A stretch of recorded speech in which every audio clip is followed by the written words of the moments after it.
Welcome to the Genius Factory. Enjoy the video. In this video, I will explain how to make Lazarus Chowder in Ark.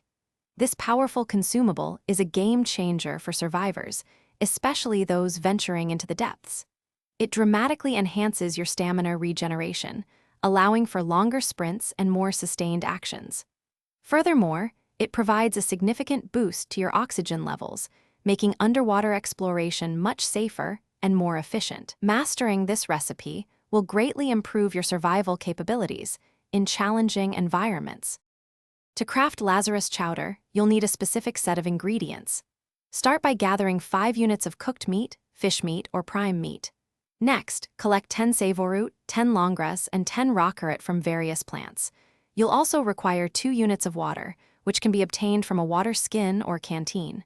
Don't forget 20 medjoberries and 10 tintoberries.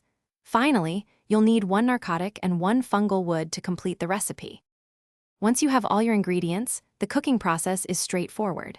Simply place all the required items into a cooking pot or an industrial cooker. Make sure your cooking apparatus has a consistent fuel source, such as thatch, wood, or spark powder, to maintain the heat. The chowder will cook relatively quickly, taking about 1 minute per batch.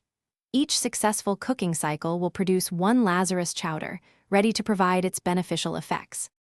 Lazarus Chowder offers incredible benefits, lasting for 15 minutes per serving.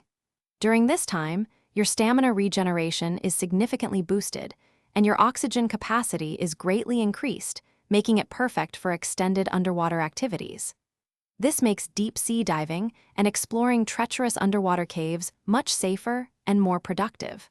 For those looking to streamline their in-game preparations, check the description for a link to some fantastic leak-proof containers and other great deals.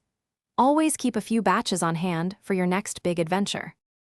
Thanks for watching. If you found this helpful, don't forget to like and subscribe.